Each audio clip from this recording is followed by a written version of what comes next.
Hello everybody, it's Milo here, and today we're going to be talking about BOO drafting. If you don't know what BOO drafting is, that's okay, not a lot of people do. It's not, as many would have you believe, an Innistrad knockoff Ghost Draft. It's actually an acronym for Build Our Own Draft. That means you're creating cards from scratch. I know what you're saying, it's crazy, it's madness, you know, playing with cards that you created instead of wizards. Whoa!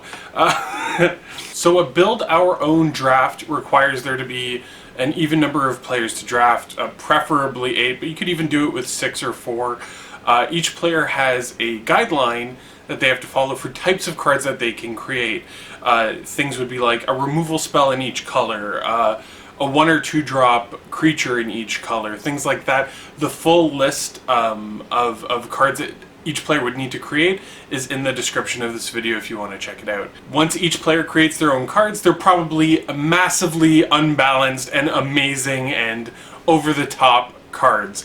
So they send those all to another player, their partner. That player balances, or is supposed to balance, all of the cards and then send it back. Once the cards are finished, each player goes on Google image search or DeviantArt and finds artwork that would fit the card that they've made. They put it together, you guys print it out on paper, you sleeve it with a basic land in the background, and you shuffle it all together, draft it, build a deck, and watch hilarity ensue. If this is a lot to grasp in just me telling you, I've done it, and I filmed some of it. Now I need to warn you, I filmed it like in August, and it was at somebody's place, and the lighting wasn't perfect for filming, and I was having trouble getting angles, and the mic didn't work. It was basically a perfect storm of things that could go wrong. So what I've done is I've taken the time and I've made a type of video that I could use some of the footage for.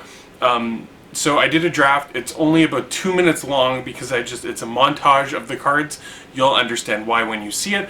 And then also I have a full match. My first round, myself versus somebody named Nick, who is a great Magic player. All 5 colors are represented in the match. So I hope you enjoy it. Let me know if this is something that you would like to do in the comments with you and your friends, or if you have any suggestions, if it's something you'd like to see us try and do in a better fashion in the future, we could do that too. But let us know what you think. Here is the BOO Draft. So this is the BOO Draft. One thing you'll notice really quick is that it's not full coverage of the draft. Here, this is just going to be a really quick edited montage of some of the cards that went around. This is for a couple reasons. One, I wasn't super happy with the angle that I got on my draft. And then 2, there's no way that you'll be able to read every card that I'm looking at.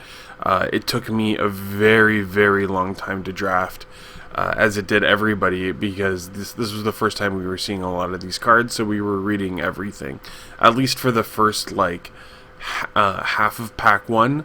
And then once we got into our colors, everybody was just kind of made the just agreed that you would stick in your colors, so you would just kind of do your best to read the cards that you would consider.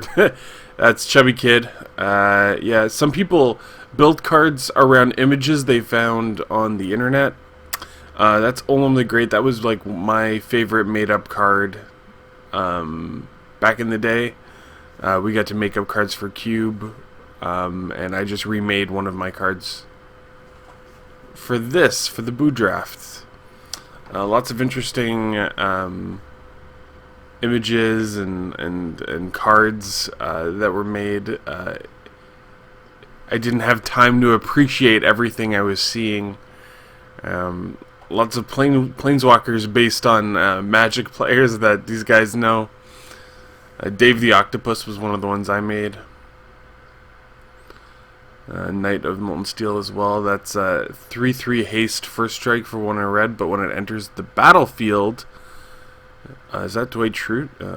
Okay. Round 1.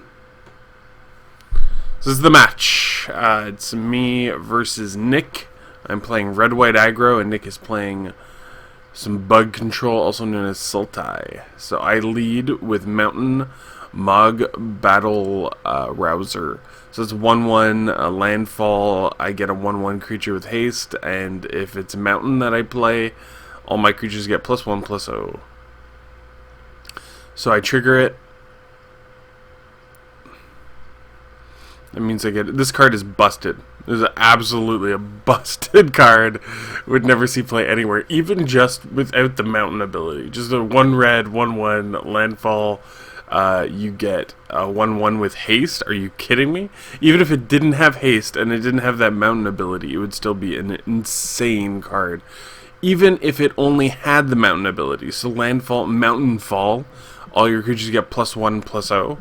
Would still be really, really good. So you're, without spending mana, you're effectively... Alright, so I played 2 things there. I played Golem Drone, which is like an even better pack rat. And we got the Acacian Cobbler. He played a 2/2 flying Death Touch.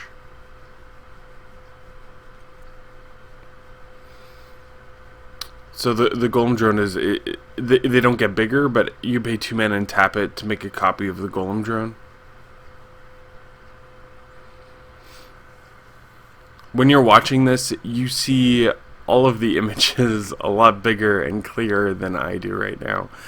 Usually when I'm doing commentary on a match of Magic the Gathering, so I played a mountain and I triggered the Battle Rouser. But usually when I'm doing commentary like on a cube match or something, I know all the cards. Like I see the images and you can tell what the card is, and so it's easier to call. But the wording is wonky on a lot of these cards, and a lot of these cards do a million things that have never been done. So it's going to be a little bit more difficult to call this match. So that is a artifact that when it enters the battlefield or leaves the battlefield, it deals 5 damage to a creature, and it has evoke for 3 red. So now I am pressing in with the team. I'm considering holding back the Golem, but I did give everything +1/+0, so might as well take him down to 8. And now... especially since I still had to play in Stout Arm's Great Axe. That's a 1 mana equipment, and then you can equip target creature gets +3/+3, but it doesn't untap during its untap step, so you gotta move it around strategically. Ursine Handler, that's the Bear Maker. Double green 2/2, 1 and a green, you put in a bear. Alright, and we have a Profane Burial, that's a removal spell. It's gonna kill the Rabble Rouser. Interesting point, Nick was actually the one who invented the Battle Rouser.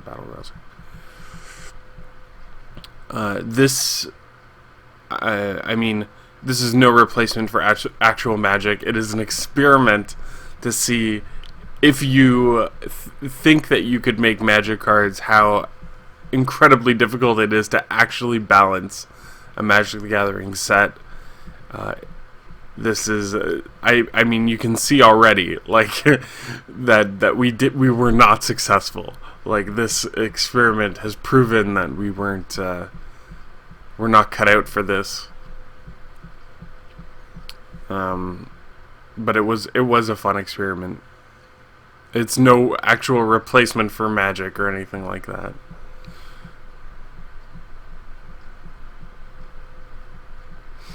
And obviously you can't take these cards and bring them to F&M standard. They're not real cards. It's not, none of this is real. It's just a fun little experiment. So that was a 1 mana 2/2, but it cycles for 2. The drawback is when it enters the battlefield, you sacrifice all other creatures you control. So I'm pressing in with 2 goblins and the Acacian Cobbler.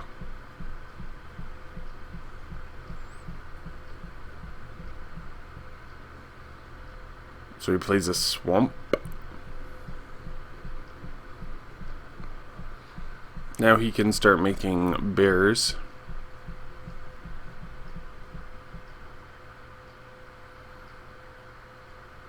Draw for turn. The sleeves that are face up are goblin tokens, and the sleeves that are face down are golem drone tokens.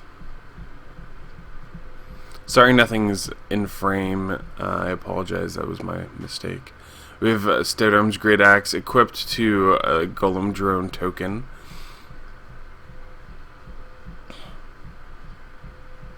We'll press in for 4. Brings him to 2. I could have attacked with everything and crossed my fingers, but then if he had something to blow me out, it would have really messed me up. I felt like it was safer to just, he's at 2, I'm at 20, I've got bored, like, just play it safe. It probably wasn't the right idea to equip the Stout Arm Axe to the Golem Drone, but my other Golem token doesn't untap unless I do that. But it still would have been safer to just make another Golem Drone token that was untapped than move it to the original. You know what? I don't know what any of these cards are or do. I've never played with any of them before. I don't know what my opponent has, what tricks they could have. They could have anything. They could have things that don't cost mana, kill everything on my side of the table. So Nick plays the Circle of Life.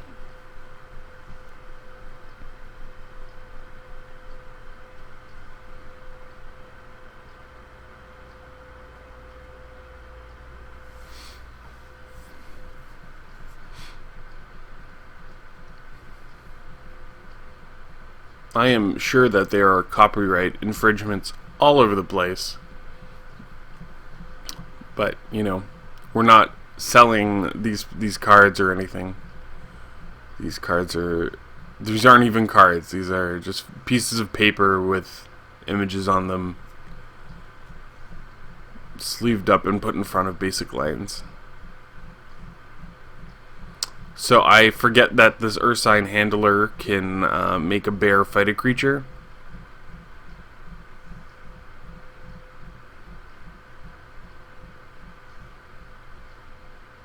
I forgot that. That was my fault. That's on me. Let me know in the comments if you would ever try anything like this.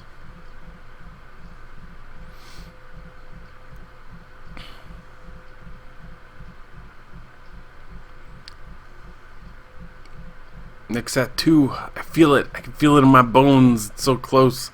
I do have burn spells in this deck, so just gotta draw a burn spell. I'm sure you've all been in that situation. Uh-oh. So this is a Vengeful Treant. It's a 4/4. When it enters the battlefield, you can or leaves the battlefield, you destroy a non-creature permanent and sacrifice it to gain 4 life. That's a nice card. That's a good design. I'd like to see something like that in the future of Magic. So I made another Golem Drone. But he can gain 4 life now. So I could attack him for 2, but he'd be at 4.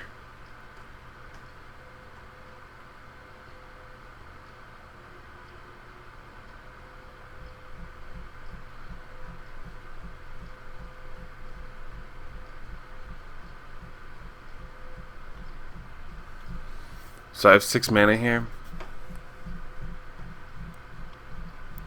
And I decided to play the Ecasian Mob. The Ecasian Mob is a 5/5 Vigilance Haste. And when it dies, I get 5 1/1 colorless human creatures into play.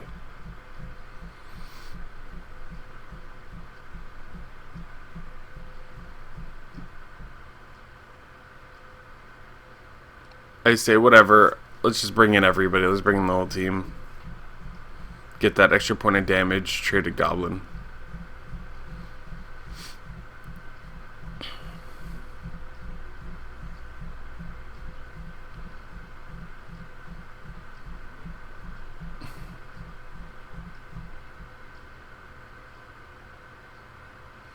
And he gains 4 life, so it brings him to 6.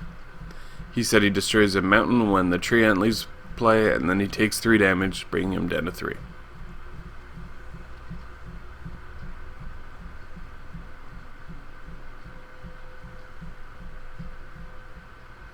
Nick draws an island. We've got an island. Now we know he is playing Sultai for sure.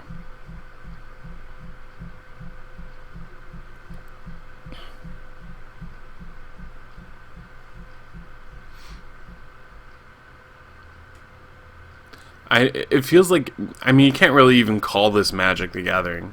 This is its thing in it, like, separate from Magic the Gathering. Like, these aren't real cards or anything.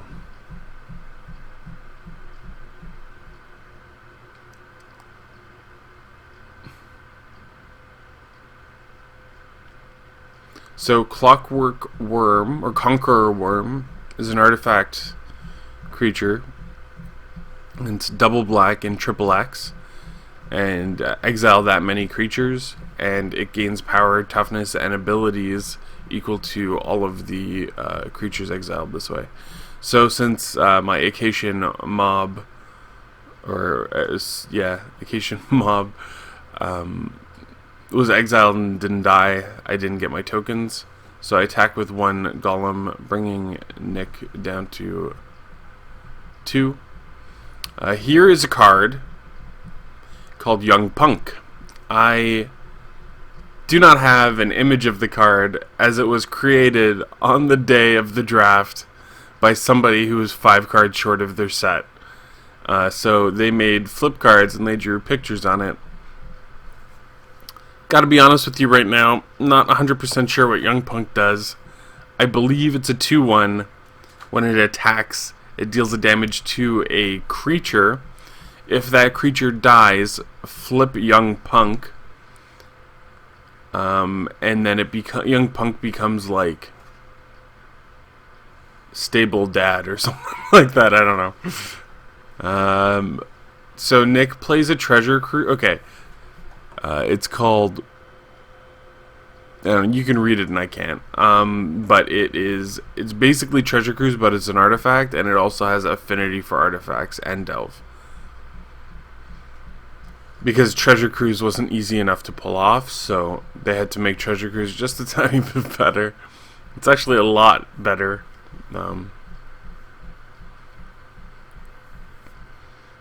Alright, now we have an In the Dark. It's just split-second murder. Split second, man. Can't respond to it by making a token. It's pretty tough situation. It's putting me in. I could have attacked him down to 1, but then I felt like I would be in a worse situation if he killed my golem. This way I at least can keep the golem dream alive. Now if I attack him with 2, he's dead if he doesn't have anything.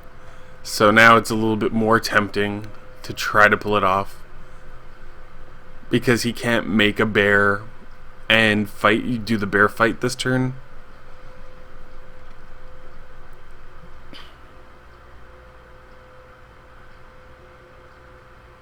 So I'm just making sure that he has to fight bears.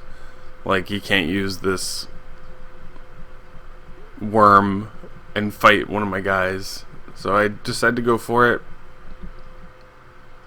But I forget the thing that I'm not paying attention to on the board is that Circle of Life can sacrifice to regrowth.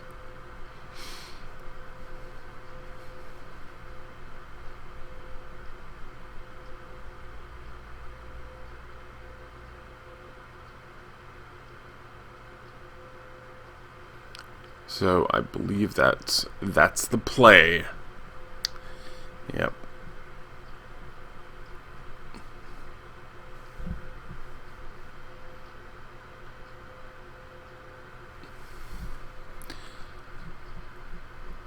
I just want to let you guys know how tough it was. We got Goblin Shiver Giver.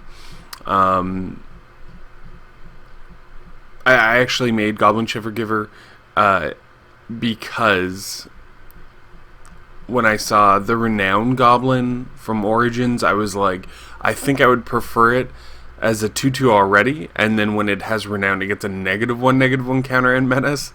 So I designed that card instead. Well, it's not a card.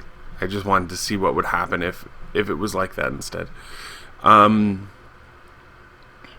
Yeah, I just wanted to let you guys know how hard it was to find all of these images without deck lists. And we filmed this last year, August, or something like that. I've been sitting on this footage ever since because it's been like so daunting to even consider doing something like this, just to use all these made-up cards and trying to find it based on what the card did in gameplay, and then trying to find it in the, you know, the image gallery of cards afterwards. It was pretty annoying. If people just made deck lists, it would have been so much easier, but a lot of these guys I didn't even really know that well. So to ask a bunch of like people who are just trying to have some fun, could you just fill out these deck lists, is kind of a chore. So I go in with the team. Not sure if that is a great deal, but I definitely need to kill the golem with Young Punk.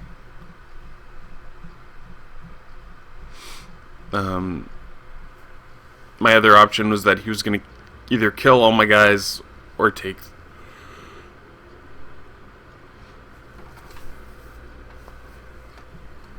the golem. So I was like, take the golem, whatever, you're at 1, let's see if we can do something here.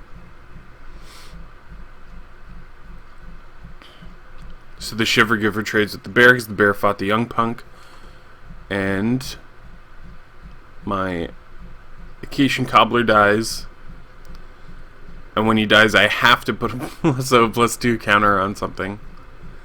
Yep, I wanted to create +0/+2 counters. So we have the Acacian Jouster, a 3/2 horsemanship, and when he comes into play you get a 2/3 horse. I always felt that it was kind of weird that all these creatures with horsemanship didn't have horses. So I wanted to create a creature with horsemanship that enters the battlefield with a horse, because that to me makes sense. I just didn't. It was just overly complicated, but essentially what I wanted was to do tap the horse to give the creature horsemanship. Alright, so he's artifact cycling that giant angel. Artifact cycling, that is a thing that will never exist, because that seems completely bonkers.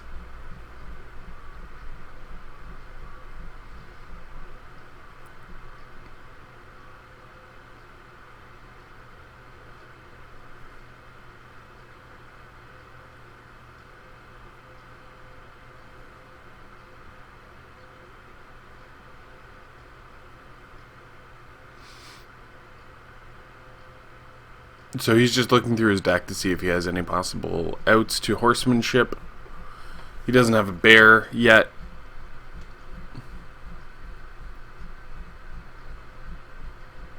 So he can't fight him.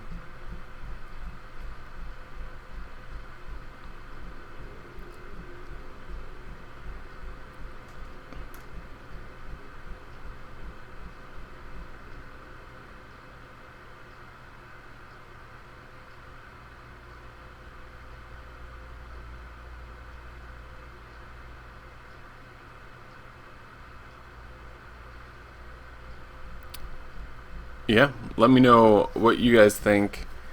I don't think there's a reason to do deck lists in the description of the video.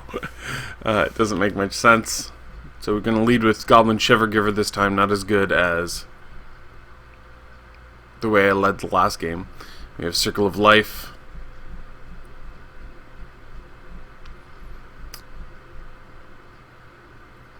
And play to Plains, attack with the Shivergiver, brings him to 18, gets counter and menace. And now we also have this creature here, Honored Mercenary, spelling error. All of his creatures enter the battlefield tapped now. It's a 3/1.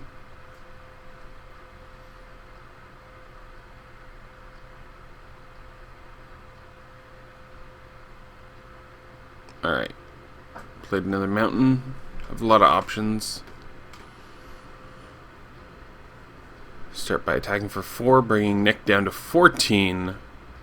Here comes the young punk. No image found still. Also, we got the Great Axe.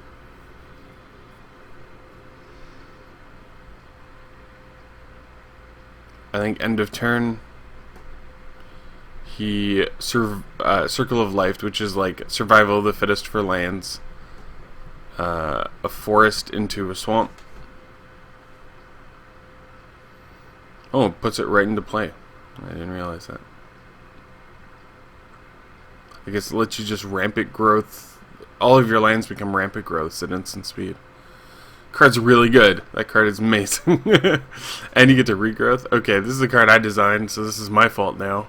Finehorn Dead. It's a 2/2 zombie elf with Death Touch. When it enters the battlefield, all red, white, and blue creatures get -2/-2 until end of turn.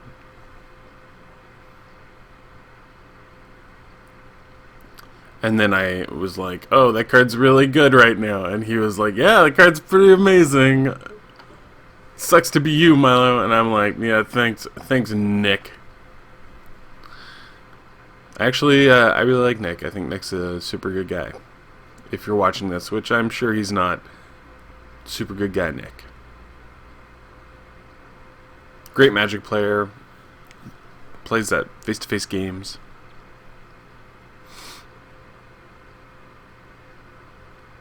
Alright, so I tap a red and a white to play a Knight of the Molten Steel. 3/3 haste first strike. And when he enters the battlefield, I have to sacrifice a land. And I have this guy, this Supreme Admiral, this Planeswalker, 2 mana, 1 loyalty. He's got a +2. Target creature gets up to 1 creature gets +2/+0 until end of turn. He's got a 0, I believe, deals 2 damage to an opponent. And then I don't know what his ultimate does. Maybe we'll find out. So I plus him to plus my knight, which means Nick's going to take 5. So he's got a Profane Burial for my Knight of the Molten Steel.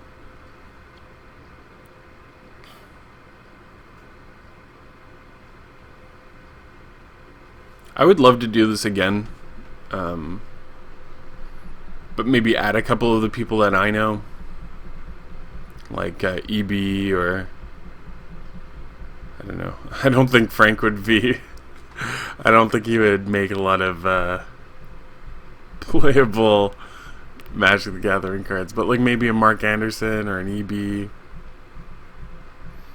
If this goes over well, I don't know. I feel like this might not be watchable content for anybody, and I apologize if it's not. If this is just kind of weird, but I gotta try different things, you know. All right, so we got 2 1-drop green creatures. The Felwar Elves is like a Felwar Stone Elf, so it just taps to add mana that your opponent can produce. It's funny, somebody else in this draft actually made like the exact same card, like a 0/2 version of that. So it was like a 1 green 0/2 tap to add mana that a land your opponent controls could produce. I play Keith Moon, not a card I created, but I like it actually. It's 1 and 2 red, 2/3 haste. When it enters the battlefield, I can discard any number of cards at random. Oh, sorry, yeah. It might be up to 3 cards at random, and then draw that many cards. I only had 1 card in my hand, so I discarded it to draw a card. We plussed the Planeswalker, targeting Keith Moon. The other 1-drop green creature that Nick played is amazing. It's 1/1 for a green, and it taps to regenerate a creature, or it could tap to give an attacking or blocking creature +1/+1, or it taps for mana. I don't know what mana it taps for, but so we got the Vengeful Treant, who came into play and destroyed my Planeswalker.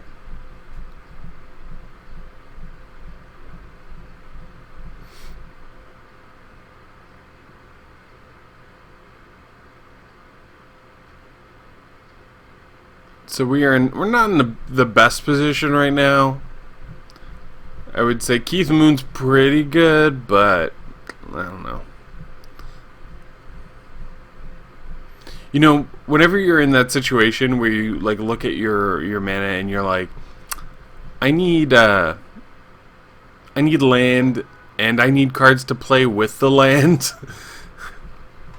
And your opponent has board control, that's usually not the best situation to be in.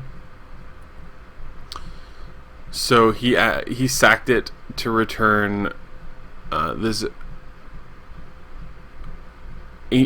ridiculous ancient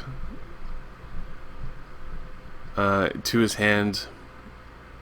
I do like Circle of Life. I think it's a very good card, but maybe it's too good. It's probably too good.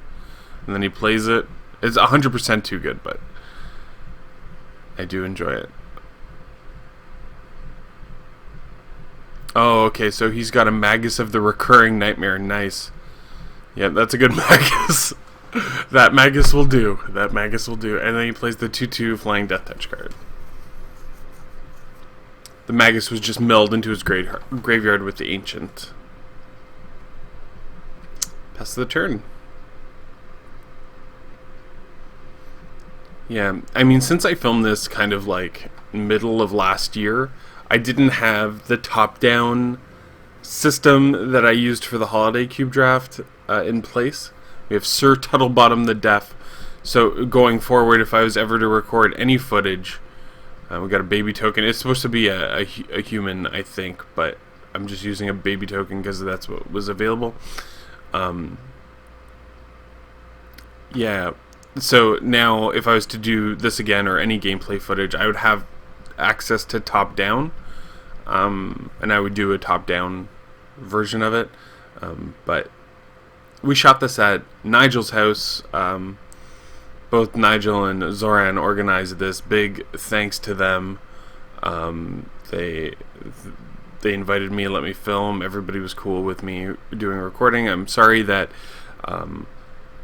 the audio in the interviews didn't come out well, and this is the best I could do for a video. But hey, it is what it is. Work with what we got. So the Ancient attacks, he milled a couple cards. I'm asking if there's anything in his yard that he could like activate, anything with like flashback or some sort of maybe like something like Glory or Genesis in his yard, or Wonder. Because I'm trying to figure out, because if you just look at this, I should be able to block with my whole team and kill him. What I then realized is he can give target creature +1/+1 or tap to regenerate it with that green 1-drop that's just below the creature attacking. I was like, oh, I can't just block with the team and try to trade. So now I'm trying to decide if Sir Tuttlebottom can attack. He cannot.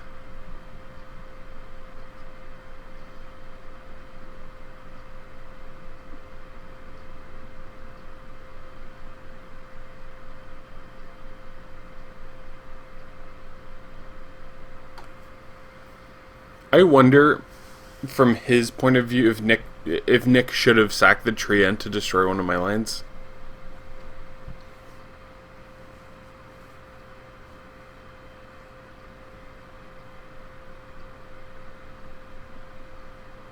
So Nick's gonna do a little bit of artifact cycling now.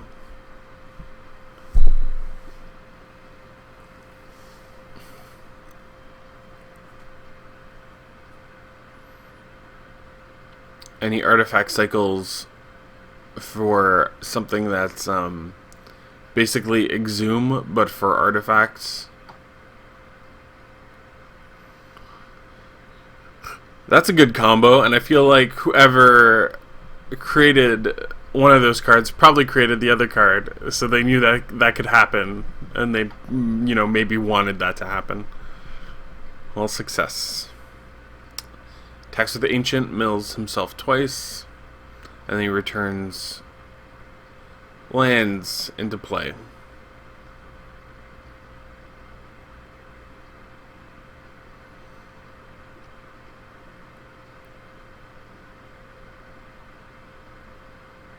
So I take it again. He passes the turn.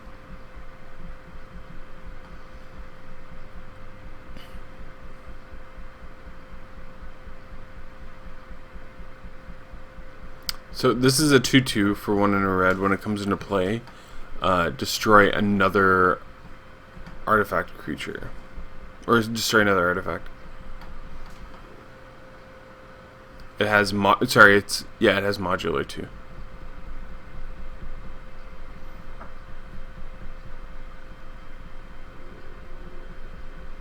And then he was saying, oh, I could have regenerated him. And I'm like, well, I'm going to lose this game anyway. Just regenerate him.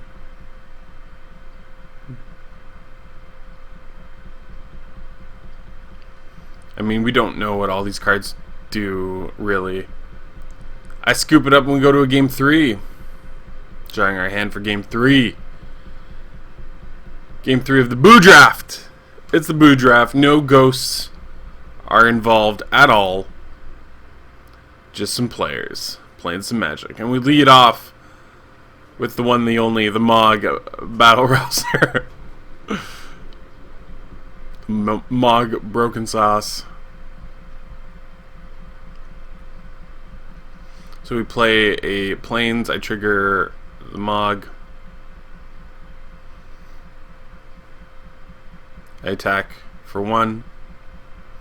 And I play Young Punk.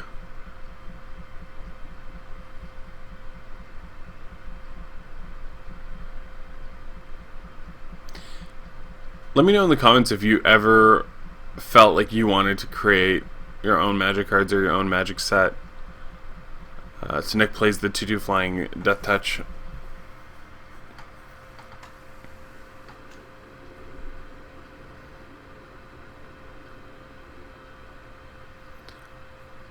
I'm very happy that I can kill the Felwar Elf with the Young Punk, because I've got some plans for this game, and it definitely involves that Felwar Elf dying. We got Mountain Trigger.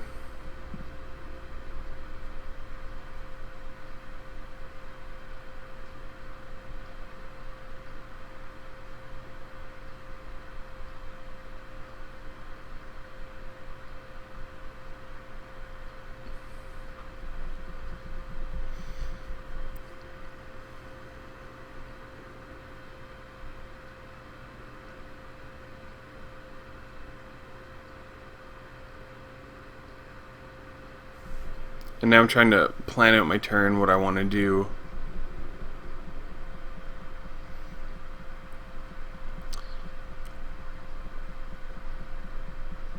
How I want to swing.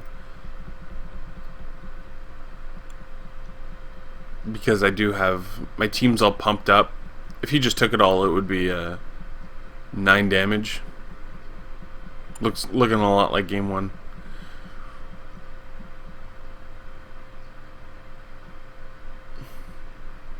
So we play the Planeswalker as well. Noma, the Supreme Admiral. He's a pretty supreme, Taco Supreme Admiral. We're going to deal 1 damage to the elf, and we're going to flip it over to a card that I can't read from here, but you might be able to when you're watching this. Oh yeah, it's a 1/3, and when it dies, I sign and blood myself. That's what it does. Even though it transformed, it's still the same creature. It wasn't like the Planeswalkers that transform, so it still gets the bonus from the rabble rouser, which is why it killed the dude there, the 2/2 flying death touch.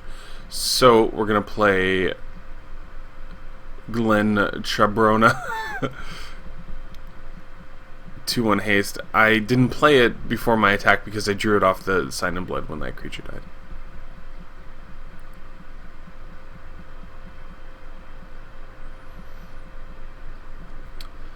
So Nick plays Utopia Crypt. I created the, he's explaining it to me, but I'm like, yeah, I'm the one who made that one. So it's like a pain land for any color, but you might end up taking 2 damage if you use it. And then he killed my rabble rouser.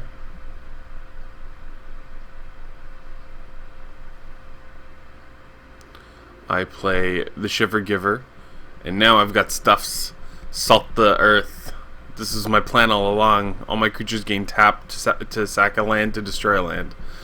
So I just destroyed all the lands. I zeroed Noma.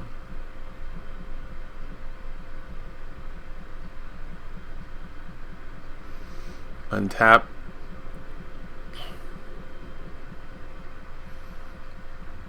Pump one of my dudes. Go in for 3, 4, 5, 6, 7, 8.